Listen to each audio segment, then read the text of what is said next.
16 సోమవారాల వ్రతంలో ఈ వారం రెండో వారం పూజను మేము కంప్లీట్ చేసుకున్నాం. అలాగే ఈ వీడియో అనేది ఆదివారం రోజు సాయంత్రం తీసిన వీడియో అండి. ముందుగా గడపలన్నిటికి కూడా మా అమ్మ పసుపు అవన్నీ కూడా రాసి, కుంకుమ అవన్నీ కూడా అలంకరించి అంతా కూడా నీట్‌గా చూడండి ఎంత లక్షణంగా ఉందంటే, ఆ మహాదేవుడు ఆ పార్వతీదేవితో కూడి వచ్చేందుకు వీలుగా మనం ముగ్గు వేసుకున్నట్లుగా రెడీ చేసుకుని, ఆ తర్వాత చూడండి ఇలా ఉంటే లక్ష్మీ కళ ఎప్పుడూ ఇలానే ఉండాలని ప్రతి ఇంటి ముందు కూడా, గడప ముందు కూడా ఈ విధంగా చేసుకోవాలని కోరుకుంటూ ఈ వీడియో అయితే మీకు పెడుతున్నాను చూడండి. ఈ విధంగా మామిడి మండలు కట్టుకొని ఒక ఒక వ్రతము అనకుండా ఒక పండగ ఎలా అయితే వస్తుందో, ఒక సోమవారం ఎలా పండుగగా భావిస్తూ ఆ రోజున చేయటం అనేది జరుగుతూ ఉన్నది. అందులో భాగంగా చూసారా ఇవన్నీ కూడా పసుపుతోనూ, కుంకుమతోనూ, అలాగే మామిడి మండలతో నీట్‌గా అలంకరించుకుని ఇక్కడ ఇవన్నీ కూడా సిద్ధం చేసుకోవడం జరిగిందండి పూజ కోసమని. అయితే పూజ మొత్తం మీకైతే చూపించట్లేదు. కాకపోతే నేను ఎలా అరేంజ్‌మెంట్ చేసుకున్నాను, అలాగే ముఖ్యంగా మట్టితో శివలింగం ఎలా తయారు చేసుకోవాలనేది ఈ వీడియోలో చూపిస్తాను. వీడియోని ఎక్కడ కూడా స్కిప్ చేయకుండా వీడియోని చివరి వరకు చూస్తారని నేను భావిస్తూ ఉన్నాను.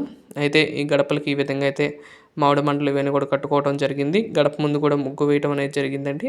తర్వాత మనం మట్టి తీసుకునేటప్పుడు ఆ మట్టిని బాగా జిగురు రావాలి అంటే కనుక ఈ విధంగా ఒక అరగంట సేపు అయినా సరే మనం ఇట్లా కలుపుతూ ఉండాలండి. చూసినట్లయితే మీకు ఇక్కడ అర్థమవుతున్నది చాలా మెత్తగా అలా పిసుకుతూ ఉంటే జిగురల్లే వస్తుందండి. అది మనకి ఇట్లా పిసుకుతూ ఉండగా ఒక 5 నిమిషాలకి 10 నిమిషాలకో మనకి తేడా తెలుస్తుంది. ఆ జిగురు రాగానే మనం ఆపేసేసి నెక్స్ట్ ప్రాసెస్లోకి వెళదాము. చూడండి ఈ విధంగా ఒకరోజు ముందే సాయంత్రమే ఈ విధంగా మొత్తం ఏమీ మట్టి గడ్డలు కానీ ఏమి లేకుండా అలా చూసుకుని మొత్తం ఇలా చక్కగా మెత్తని పేస్ట్ లాగా చేసుకుని అది ఒక జిగురల్లే వస్తుందండి. ఆ జిగురు వచ్చేలాగా చేసుకోవాలి. ఇక్కడ చిన్న చిన్న పెంకులు అలాంటివి వస్తూ ఉంటాయి. అంటే మన ఇంటి దగ్గర మట్టి కదండి అలా ఉంటుంది. పుట్టమట్టిగా అయితే ఏమి ఉండవా. అవి బయట తెచ్చుకున్న పుట్టమట్టి అయినా సరే అలానే చేసుకోండి. అలాగే ఇక్కడ సిద్ధం చేసుకున్నాను చూడండి. ఏమేమి కావాలో ఇక్కడ చూస్తున్నాను చూడండి. విభూది, అలాగే కలిసిన చెంబు, అలాగే మామిడి మండలు, పసుపు, కుంకుమ, గంధము, అక్షంతలు, తర్వాత కొబ్బరికాయ కలశం మీద పెట్టుకోవడానికి, ఇంకొక కొబ్బరికాయ ఉంటే నైవేద్యం కింద పెట్టుకోవచ్చు. అలాగే కర్పూరాలు, తర్వాత శివుడి ఫోటో, ఈ విధంగా శివపార్వతులు ఉండే విధంగా ఒక ఫోటో, ఆ తర్వాత మట్టితో చేసుకునే శివలింగం, ఇవన్నీ కూడా ఉండేటట్లుగా అన్నీ చూసుకోండి. అలాగే ప్రమిదలు ఇత్తడి కావచ్చు, వెండి కావచ్చు, ఏ లోహంతో అయినా పెట్టుకోవచ్చు. కానీ మట్టితో పెట్టిన దీపాలు చాలా బాగుంటాయి. అలాగే నిన్న వాళ్ళు అడిగారండి అమ్మవారి అలంకారం చేయమని. నేను తప్పకుండా అలంకారం చేసి చూపిస్తాను. అయితే మీరైతే తప్పకుండా మీరేం చేస్తారంటే నాకు వాట్సాప్లో హాయ్ అని కానీ చేయండి. మీకు ఇంకేమైనా డౌట్స్ ఉన్నా కూడా చెప్తాను కాబట్టి మీరు వాట్సాప్లో హాయ్ అని పెడితే నేను ఇంకా అమ్మవారి గురించి, అలంకారాల గురించి కావచ్చు, ఎన్నో విషయాలు మీతో పంచుకుంటూ ఉంటాం కాబట్టి తప్పకుండా కామెంట్ చేయవలసిందిగా వాట్సాప్లో హాయ్ అని పెట్టండి. అయితే ఫోన్ నెంబరు డిస్క్రిప్షన్లో కానీ లేదంటే కామెంట్ బాక్స్లో కానీ ఇస్తే కనిపించదు. మీరు యూట్యూబ్లో నిన్న వీడియోలో లాస్ట్లో ఫోన్ నెంబర్ అయితే ఉంటుందండి. ఆ నెంబర్కి హాయ్ అని కామెంట్ చేయండి. నేనైతే మీకు అలంకారం సంబంధించిన పూర్తి వివరాలు ఇస్తాను. అలాగే నేను కూడా ఒకసారి చేసి చూపిస్తానండి అమ్మవారి అలంకరణ. కాకపోతే నా దగ్గర ఫేస్ అయితే లేదు. ఆ ఫేస్ లేకపోవడం వల్ల నేను అలంకారం చేయలేకపోతున్నాను. లేదంటే పోయినసారి ఫేస్ ఉంది, ఈసారి ఫేస్ లేదు. ఫేస్ లేకపోవడం వల్ల నేను అలంకారం చేయట్లేదు. లేదంటే అలంకారం చేస్తాను. ఈ విధంగా అన్నీ కూడా సిద్ధం చేసుకుంటున్నానండి. ముందు రోజే పీట అవన్నీ సిద్ధం చేసుకుని పొద్దున్నే లేచి ప్రాతకాలంలో అన్ని కార్యక్రమాలు చేసుకుని స్వామి అమ్మవార్లకు పూజా కార్యక్రమాలు అయితే చేసుకుంటూ ఉన్నాను. ఈ 16 సోమవారాల్లో రెండవ సోమవారం ఈ సంవత్సరం అండి నేను కూడా మొదలుపెట్టుకుంది ఆ మహాదేవుడి యొక్క సంకల్పం చేత, అలాగే ఆ మహాదేవుడి యొక్క అనుగ్రహం చేత, సంకల్పం చేత నేనైతే ఈ వ్రతాన్ని అయితే ఆచరిద్దామని ప్రారంభించాను. ఈ తర్వాత మట్టితో శివలింగం ఎలా తయారు చేయాలో చూపిస్తాను. మట్టిని చూపించే కదండి అలా గట్టిగా కొంచెం బంక్ వచ్చేలాగా చేసుకుని పక్కన పెట్టుకోవాలి. అలాగే పెట్టుకునేటప్పుడు ఒక క్లాత్లో పెట్టి అది నీళ్ళ దాంట్లో పెట్టండి పొద్దున్నే వరకు. అంటే అది ఇదవ్వకుండా, అంటే గట్టి పడిపోకుండా కొంచెం అలా ఉంచేసేయండి. తర్వాత అదే చక్కగా గట్టి పడుతుంది. నేను ఆల్రెడీ అంతకుముందు వారం చేసే శివలింగం అలానే ఉంది. తర్వాత ఉదయం చూడండి ఇవన్నీ కూడా ఇక్కడ నుండి శివలింగం వస్తుంది. నిన్న తీసుకున్న ఆ మట్టితో 2 చిన్న భాగాలు చేసుకోండి. అంటే చాలా చిన్న శివలింగాలు చేసుకోండి. ఎందుకంటే 16 శివలింగాలు తీసుకువెళ్ళి మనం నదిలో కలపాలి కాబట్టి చాలా చిన్నవి చేసుకోండి. ఈ విధంగా మనం తీసుకున్న మట్టి ముద్దలో 2 ముద్దలు తీసుకోవాలండి చిన్నవి. ఒకటి చిన్నది, ఒకటి పెద్దది.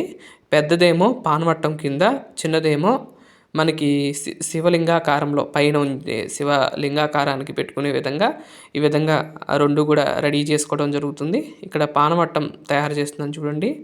ఈ విధంగా పానవట్టం తయారు చేసి ఆ పానవట్టం మీద ఆ శివలింగాన్ని అయితే మధ్యలో ఉంచడం జరుగుతున్నది.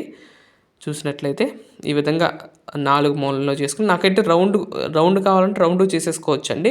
నాకెందుకో ఫస్ట్ నుండి కూడా రౌండ్ కంటే 4 పలకలుగా చతురస్రాకారంలో ఉండే విధంగా అయితే చాలా నాకు నచ్చుతాయి శివలింగాలు కూడా. అంటే 4 మూలల్లో 4 అధిదేవతలు ఉన్నట్లుగా అనిపిస్తూ ఉంటుంది. అలా ఉన్న శివలింగాలు అయితే నాకు చాలా ఇష్టంగా ఉంటాయి. అందుకని నేను పూజ చేసుకోవాలని ఎప్పుడైనా శివలింగాలు చేసుకున్నా కానీ నేను ఈ విధంగానైతే చేసుకుంటానండి. అయితే మరి ఇంకొక విషయం ఏంటంటే కనుక మట్టి శివలింగం తయారు చేసేటప్పుడు నేనైతే ఈ వారం పోయిన వారం మర్చిపోయి అటు పెట్టా కానీ లేదంటే కనుక ఉత్తరానికి నీళ్లు వెళ్ళే ద్వారం అయితే ఉండాలండి. నీళ్లు వెళ్ళేది ఉత్తరాన్ని వైపుకు ఉండాలి. అలా ఉండేటట్లుగా పెట్టుకోండి శివలింగాన్ని. ఇది మాత్రం గమనించి పెట్టుకోవాల్సిందిగా నేను కోరుకుంటున్నాను. అయితే నేను మర్చిపోయి ఈసారి మాత్రం ఇలా పెట్టేశాను కానీ ఉత్తరానికి మనం నీళ్లు వెళ్ళేది ఉండవలసిన అవసరం ఉంది. అలా చేసుకుంటే మంచిది. ఈ విధంగా శివలింగానికి మొత్తం చేసుకుని పైన లింగాకారం కూడా పెట్టడం జరుగుతూ ఉన్నది. ఈ విధంగా పెట్టి పైన కూడా చేసుకుని ఆ లింగాకారాన్ని రెడీ చేసుకుని విభూతితో అలంకరించుకుంటే శివలింగాకారం అంతా రెడీ అవుతుందండి. ఈ విధంగా శివలింగాన్ని అయితే కొంచెం తడి చేసుకుంటూ మనం శివలింగాకారాన్ని చేసుకుని ఈ విధంగా పూజ చేసుకోవచ్చు. పుట్టమట్టితో చేసుకున్న వాళ్ళు కూడా ఇలానే చేసుకుంటారండి. చాలా అద్భుతమైన వ్రతంగా చెప్తారు. పార్వతీదేవి శివుడి కోసం తపస్సు చేసి ఈ 16 సోమవారాల వ్రతం చేసి ఆ తర్వాత శివుడిని భర్తగా పొందిందంటండి. అలాంటి గొప్ప వ్రతాల్లో ఒకటి ఈ యొక్క చాతుర్మాస్యంలో చేసే ఈ యొక్క పూజ, ఈ వ్రతము అందరూ చేసుకుని ఆ స్వామివారి యొక్క అమ్మవారి యొక్క కృపకు పాత్రలు కాగలరని కోరుకుంటూ ఇక్కడ నుండి మామూలుగా వస్తుంది. అంటే అన్ని సిద్ధం చేసుకుని మీకు కనబడుతుంది. ఆ తర్వాత పూజ అంతా అయిపోయినాక చూపిస్తున్నాను చూడండి. ఎందుకంటే మనం పూజ చేసుకునేటప్పుడు కొంచెం మనస్సు ప్రశాంతంగా చేసుకోవాలి కాబట్టి నేను ఏంటంటే వీడియోలు, ఫోటోలు ఎక్కువ తీసుకోకుండా తక్కువ తీసుకునే విధంగా అయితే నేను పూజ చేసుకున్నానండి. అంటే మన మైండ్ మొత్తం కూడా ఆ పూజ మీద పెట్టుకునే విధంగా నేను చేసుకుంటూ ఉంటాను. అలానే ఈ వారం కూడా పూజ అయితే కంప్లీట్ చేసుకున్నామండి. ఎలా అనిపించిందో తప్పకుండా కామెంట్ చేయండి. మీరు కూడా ఎంతమంది చేసుకుంటున్నారు ఈ 16 సోమవారాలు అనేది తప్పకుండా కామెంట్ చేయండి. ఈరోజు ఎవరైనా కొత్తగా మొదలుపెట్టారా అనేది కూడా తప్పకుండా కామెంట్ చేయండి. చూడండి అంతా పూజ అయిపోయినాక చూడండి ఎంత నిండుగా ఉందంటే 2 కళ్ళు సరిపోవండి. ఆ పూజ అంతా కూడా అయిపోయిన తర్వాత అక్కడే కూర్చోవాలి అన్నట్లుగా అనిపిస్తూ ఉంటుంది. చాలా అద్భుతమైన వ్రతము. మీరు కూడా చేసుకుని ఆ మహాదేవుడి యొక్క ఆశీస్సులు మీరందరూ కూడా పొందుతారని నేను మనస్ఫూర్తిగా కోరుకుంటూ ఇదండి ఈరోజు వీడియో. మీకు ఈ వీడియో నచ్చిందనే భావిస్తున్నాను. నచ్చితే కనుక లైక్ చేయండి, షేర్ చేయండి, సబ్స్క్రైబ్ చేయండి. ఓం నమో వెంకటేశాయ.